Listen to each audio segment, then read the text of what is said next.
नमस्कार शेतकरी मित्रांनो, स्वागत आहे आपलं सर्वांचं आयटीचा शेतकरी या युट्यूब चॅनलमध्ये. तर मित्रांनो, आज आपण एका कीटकनाशकाबद्दल बघणार आहे आणि त्याचं नाव आहे प्लेसिव्हा. आता बऱ्याचशा शेतकरी मित्रांना हे माहिती आहे की नाही हे सांगता येणार नाही मला, पण काहींनी जर यूज केला असेल तर त्याचा इन डिटेल व्हिडिओ बघून घ्या आणि किंवा फ्युचरमध्ये म्हणजे भविष्यामध्ये जर आपल्याला गरज पडली तर आपण वापरू शकता. ह्या औषधाचा मोड ऑफ ऍक्शन, त्याचे कीटकनाशकचे ग्रुप, त्याच्यामधील कंटेंट, त्याचं प्रमाण किती घ्यावं, ते कोणत्या किडींना मारतं, कोणत्या पिकांवर आपण मारू शकतो, हे सगळं बघणार आहे आपण. आणि ह्याचं जे कंपनीनं बनवलेलं आहे, हे कंपनीचं नाव बघा, सिंजेंटा कंपनीनं बनवलेलं आहे मित्रांनो. प्लेसिव्हा हे नाव आहे, नाव ध्यानात ठेवा. प्लेसिव्हा सिंजेंटा कंपनीनेच बनवलेलं आहे. याचा मोड ऑफ ऍक्शन, दोन मोड ऑफ ऍक्शन मध्ये काम करते, संपर्कजन्य आणि आंतरप्रवाही. आता संपर्कजन्य मी प्रत्येक व्हिडिओमध्ये सांगितलं, आजही सांगतो.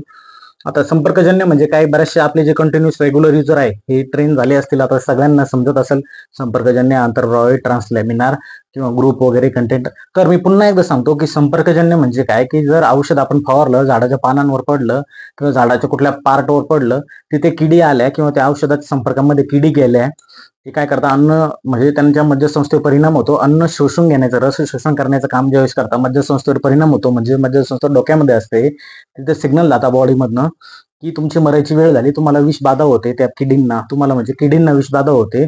ते परिणामी अन्न पाणी खाण्याचं सोडून देतात, पॅरालिसिस होतो, लकवा होतो आणि मृत्यू पावतात. हे झालं तुमचं संपर्कजन्य. किडी होऊन तिथे गेल्या तर मारतात, बरोबर. आता दुसरी गोष्ट, आंतरप्रवाही म्हणजे काय, की जर तुम्ही पानावरती फवारा मारला तर ते देठामधून पार मुळांपर्यंत, झाडाच्या फडापासून पार सगळीकडे त्याचं पर्क्युलेशन होतं, पूर्ण झाडामध्ये ते शोषून घेतलं जातं.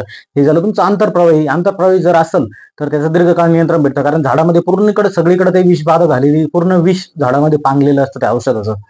तर 8-10 दिवसांना जरी एखादा किडी उडून आलं, त्यानं रस शोषण केलं, तिथे झाडावरती काहीतरी खाल्लं, तर त्या किडीचा मृत्यू होतो. कारण काय, की ते विष सगळीकडे पसरलेलं असतं, ते टिकून राहतं थोडे जास्त दिवसासाठी. आता हे झालं याच्या मोड ऑफ ऍक्शन, कोणत्या संपर्कजन्य आणि आंतरप्रवाही, कोणत्या औषधाचे बघतोय, प्लेसिव्हाच्या, बनवलं कोणी, सिंजेंटाने. आता हे कीटकनाशकाचा ग्रुप असतो, कीटकनाशकामध्ये 2 कंटेंट आहे, प्रत्येक कीटकनाशकाला एक ग्रुप असतो. ग्रुप म्हणजे गटांप्रमाणे त्यांचे विभागीकरण केलेलं असतं. तर आपण त्याच्यावरती एक सेपरेट कीटकनाशकाच्या ग्रुपवर व्हिडिओ बनवू, पण आता चालू तर आपण फक्त एक जाणून घेऊ की ह्याचा ग्रुप कोणता आहे. ग्रुप 28 आणि अँथ्रोनिलिक डायमॅट्स आणि ग्रुप 28 हे 2 ग्रुप आहे, याच्याशी बिलोंग करतं. विसरून जा, त्याची आपल्याला काही नाही, फक्त माहितीसाठी सांगितलं. सायंट्रोनिलिप्रोल 7.3%, सायंट्रोनिलिप्रोल 7.3%, डायफेन्थ्युरॉन 36.4%. डायफेन्थ्युरॉन आणि सायंट्रोनिलिप्रोल, बरोबर. आता डायफेन्थ्युरॉन किती, 36.4% डायरेक्ट एससी फॉर्म्युलेशनचं, आणि सायंट्रोनिलिप्रोल किती मित्रांनो, 7.3%. आता एससी फॉर्म्युलेशन काय मी सांगतो, मिठासारखे बारीक खाण्याचं मीठ असतं त्याच्यासारखे, किंवा आपली पिठी साखर जे असते त्याच्यासारखे बारीक घन पदार्थ दह्यासारख्या द्रवामध्ये टाकून बाटलीत भरून पॅक करून आपल्याला दिलं जातं. काय बोललो मी, की मिठासारखे, जे बारीक मीठ असतं त्याच्यासारखे घन पदार्थ किंवा पिठी साखरेसारखे घन पदार्थ बारीक दळून ते दह्यासारख्या द्रवामध्ये बाटलीत टाकून आपल्याला काढून मस्तपैकी बाटलीत बांधून झाकण पॅक करून दिले जातात. हे झालं तुमचं एससी फॉर्म्युलेशन. सायंट्रोनिलिप्रोल 7.3% आणि डायफेन्थ्युरॉन 36.4%. जलद परिणाम आहे का बरं, काय की संपर्कजन्य, किडींच्या संपर्कात आले का ठोकाटाकी चालू होऊन जाणार, डायरेक्ट किडीनं मारून टाकणार, याला औषध किडींना मारून टाकणं. आता दीर्घकाळ नियंत्रण कमवून मी सांगितलं, आंतरप्रवाही असलं तर झाडाच्या आतमध्ये उतरेल राहतं, विष बाधा होईल राहते, पूर्ण झाडामध्ये विष राहतं, ते टिकून राहतं थोड्या दिवसासाठी. आता हे मारतं कोणाला, बरोबर. तुम्हाला कंटेंट माहित झाला कोणता, डायफेन्थ्युरॉन, आणि दुसरा कोणता सांगितलं मी, सायंट्रोनिलिप्रोल, बरोबर. एवढंच ध्यानात ठेवा. काय प्लेसिव्हा म्हणजे काय, सायंट्रोनिलिप्रोल आणि डायफेन्थ्युरॉन. आता हे मारतं कोणाला मित्रांनो, सगळ्यात घाण म्हणजे कोणता, थंडी पडली, थोडस उष्ण किंवा दमट झालं, थंडीच्या दिवसात चालू होतो हिरवा मावा, पांढरा मावा, काळसर मावा, तपकिरी मावा, लालसर मावा, हे झाले माव्याचे रंग. थंडी पडली की मावा तुमचा हजर झाला. मावा काय करतो, पानाच्या खालच्या बाजूला गपचूप जाऊन बसतो. आता जर हे पान असेल तुमचं, हे पान नाहीये मला माहिती आहे, पण तुम्ही समजा उदाहरणासाठी, पान आहे, पानाच्या खालच्या बाजूने जाऊन बसणार, रस शोषण करणार, पानाच्या आतमध्ये जे हरित द्रव्य असतं मित्रांनो, रस, अन्न रस आपण ज्याला म्हणतो, तो चाटणार, तो खाऊन घेणार, पिऊन घेणार. परिणामी काय होणार, झाडाच्या त्या पानांमध्ये प्रकाश संश्लेषणाची जी फोटोसिंथेसिसची प्रक्रिया ती मंदावते. फोटोसिंथेसिस जोरानं होणार नाही, ते दमानं होणार, मंदावणार, अन्न निर्मिती होणार नाही. हे झालं माव्याचं. आता हे घाण काय करतो, ज्यावेळेस विष्ठा टाकतो ना, इथं खाली जे पान असतं ना मित्रांनो, याची विष्ठा इथं पडते आणि ह्या पानाला एक आधार कार्डला लॅमिनेशन केलं कसं चमकतं, असं तवंग येतो, थर येतो एक तेलकट. हा तवंग तेलकट म्हणजे काय, हे माव्याची विष्ठा असते मित्रांनो. हे समजून घ्या. तर ते काय होतं, ह्याही पानाला घाण करतं, याला कोटिंग येते. इथं ऊन पडलं की इथूनही अन्न निर्मिती होणार नाही, कारण ते ऊन आतमध्ये जाणार नाही. एवढं आधार काढलं कसं लॅमिनेशन केलं, पाणीमध्ये जाणार नाही, बरोबर ना. तसं हे इथं एक थर तयार करतं, एक लेअर तयार करतो मावा, जी घाण टाकतं त्याच्यामधनं, आणि त्याच्यामुळं फोटोसिंथेसिस होत नाही जोरानं, प्रकाश संश्लेषण क्रिया होत नाही, आणि अन्न निर्मितीचे कार्य मंदावतो. हा झाला तुमचा मावा. इतका घाण मावा याला ठोकून टाकतो. प्लेसिवा काय करतो, याला ठोकून मारून त्याचा कार्यक्रम वाजवून टाकतो माव्याचा. आता थ्रिप्स, ज्याला तुम्ही फुलकिडे म्हणतात, फुलकिडे काय करतात, आता हे एक सोंडेचे असतात, मी प्रत्येक वेळेस सांगणार, हे पानाच्या खालच्या बाजूला असतात. रस शोषक जे असतात ना मित्रांनो, मावा, थ्रिप्स, तुडतुडे, पांढरे माशी पानाच्या खालच्या बाजूला दडून बसतात, गुपचूप आपलं दडून राहायचं. पानाच्या आतमधला रस, पानाच्या खालून शिरा दिसतात. थ्रिप्स काय करतो, असं सोंडीसारखा असतो, असं इथं कसं, इथं जर खर्चटलं तर रक्त बाहेर येईल, तसं पानाचा रस काढतात आणि तो रस पीत बसतात, शोषण करतात. हे झालं तुमचं थ्रिप्सचा कार्यक्रम. थ्रिप्सला एक सोंड असते, ते हे करतं, करपा वगैरे. आता कांद्याचं चालू होईल सीजन, रोपावरती म्हणा किंवा याच्यावरती. हेही कधी येतं, दमट हवामान आणि कोरडं हवामान झालं, जमीन पूर्णपणे कोरडी झाली आणि थोडंसं दमट वगैरे, उष्ण दमट हे तयार झालं ना, कोरडं, तर हे थ्रिप्स येतात. जमीन त्यासाठी ओली जर ठेवली तर थ्रिप्स गायब होत्या बऱ्याच वेळेस.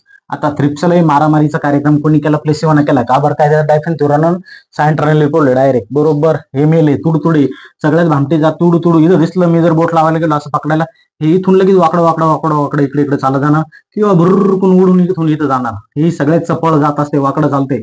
तुडतुडे कायम वाकड्यातच घुसणार. तुडतुड्यांचा रंग कोणता, तुडतुडे येतात कधी, ज्यावेळेस कोरडं असतं, ते मान्य आहे कोरडं, पण ऑक्टोबर हिट नंतर ज्यावेळेस दमट वातावरण होतं ना मित्रांनो, असं जर घाम चालल्यावर थोडं घाम आल्याने, त्यावेळेस तुडतुड्यांचा प्रादुर्भाव जास्त बघायला भेटतो आपल्याला. डिसेंबर मध्ये शक्यतो आपल्याला तुडतुड्याचा प्रादुर्भाव जास्त बघायला भेटतो. तुडतुडे काय करतात, आता मी तुम्हाला सांगतो. एक हिरव्या रंगाचं म्हणजे पानाच्या रंगाचे तुडतुडे असतात, पानाच्या रंगाचे, किंवा एक तपकिरी म्हणजे विटकरी कलरचे, तांबडाट, असे दोन कलरचे तुडतुडे आपल्याला बघायला भेटतात. शक्यतो पानाच्याच कलरचे तुडतुडे आपल्याला खालच्या बाजूला दिसतात. आता तुडतुडे काय करतात, पानाच्या खालच्या बाजूला जाऊन बसतात, तुड तुड तुड तुड तुड आपलं पानं, आपले रस शोषायचा कार्यक्रम यांचा गपचूप पडल्या पडल्या चालू राहतो. हे तुडतुड्याने ठोकलं. दोन कलरचे असतात मित्रांनो, मी पुन्हा सांगतो, हिरवा पानाच्या कलरचेच असतात, आणि दुसरं तांबडट कलरचे, एक विटकरी कलरचे हे तुडतुडे असतात. आता पांढरी माशी सगळ्यात भामटी जात, मी प्रत्येक व्हिडिओमध्ये सांगणार, पांढऱ्या माशी सारखी भामटी जात नाही. फवारा मारायला चालले तुम्ही, फवाराच्या पंपाचा आवाज आला, एसटीपीचा आवाज आला, ट्रॅक्टरचा आवाज आला, ही उडून जाणार, दुसऱ्या प्लॉटमध्ये जाणार. तुम्ही ज्यावेळेस फवारा मारून रिटर्न घरी येता, हातपाय धुता, शेतकरी आरामात बसतो, त्यावेळेस पांढरी माशी रिटर्न येते. हा गेला का बाबा गेला असेल तर ही पानाच्या खालच्या बाजूला जाणार, इकडे तिकडे उड्या आणणार. व्हायरल इन्फेक्शन जे करतात ना मित्रांनो, व्हायरल, या प्लॉटवरून तिकडून घाण घेऊन यायची, इकडे टाकायची, ही पांढरी माशी करते सगळ्यात घाण. व्हायरल डिसीज जे असतात ना, बॅक्टेरियल डिसीज, हे सगळे कोण पसरवतं, ऑलमोस्ट म्हणजे 80% डिसीज हे व्हाईट फ्लाय जे असतात ह्या पसरवतात मित्रांनो. व्हाईट फ्लायला मारणं एवढं सोपं नाही, कारण त्याला चिकट सापळे लागतात. ही माशी अशी उडून जाते ना भामट्यावानी, फवारा मारून झाला का मग रिटर्न येते. हिचे पिल्ल जे असतात ना, लहान पोरं कसे आपले कोणाचं काही ऐकतात, तसे हिचे पिल्ल गपचूप हे जे असतात हे फवाऱ्याच्या आरी जातात आणि ते मरतात. प्रौढ अवस्थेतील जे असतात हे चपळ असतात, ते उडून जातात, येतात, त्यांना चिकट सापळे सगळ्यात बेस्ट राहते. आणि जर यांनी रस शोषण केलं, कारण आंतरप्रवाही जर रस शोषण केलं तर ह्यांनाही मरावंच लागतं मित्रांनो. त्यासाठी ही पांढरी माशी इथं हजर आहे. हिलाही ठोकायचा कार्यक्रम केला, कसं रस शोषून. आता शेंडाळी जे वांग्यामध्ये येते, मी व्हिडिओ टाकलेला आहे, शेंडाळी कशी ओळखायची. शेंडा असा मुरगळून गेला का वांग्याचं, मग कळतं आपल्याला शेंडाळी आली होती. त्यासाठी हे काम करतं. छान फळाळी आपल्याला माहिती आहे, सर्व प्रकारच्या कोळी, लाल कोळी, पिवळा कोळी, हिरवा कोळी, तांबडट कोळी, हे चारही प्रकारची कोळी, लाल कोळी, हिरवा कोळी, पिवळा कोळी, तांबडट कोळी, तपकिरी कोळी, हे चारही कोळी मारायचा कार्यक्रम करतं. आळी झाल्या, कोळी झाल्या, सगळ्यांना मारलं. आता हे औषध घेऊन तुम्ही कुठं मारणार, तर पहा, कापसावर मारा, टमॅटोवर मारा, मिरचीवर मारा, वांगी, भेंडी, कोबी वर्गीय तुमचं फ्लावर असो, ब्रोकोली असो, याच्यावर मारा. आता तुमच्या ह्या किडी मेल्या, माव्याला मारलं, थ्रिप्सला मारलं, तुडतुड्याला मारलं, पांढरी माशीला मारलं, या सगळ्या किडींना मारलं, या पिकांवर फवारा मारला. आता काय मारायची वेळ आली मित्रांनो, एक लाईक मारा आणि कमेंटमध्ये लिहा औषध कसं वाटलं, काय वाटलं, ब्रँडेड असेल, रिझल्ट वगैरे घेतले असेल नसेल, सगळंही कमेंटमध्ये लिहा. पुढचं कोणतं औषध बघायचं काय बघा. आपल्या कांद्याच्या सिरीजसाठी वेलकम आहे तुम्हाला सर्वांना. व्हिडिओ जर आवडत असेल तर सबस्क्राईब करा, शेतकऱ्यांनाही पाठवत चला. अजून जर काही सुधारणा करायची असेल या सिरीजमध्ये, दुसरं काही ऍडिशनल टाकायचं असेल, नवीन नवीन जर तुम्हाला वाटलं हे औषध सांगा, ते सांगा, काही प्रॉब्लेम असेल तर कमेंटमध्ये सांगत चला. आणि मित्रांनो, भेटूया नवीन व्हिडिओसाठी पुढील व्हिडिओमध्ये.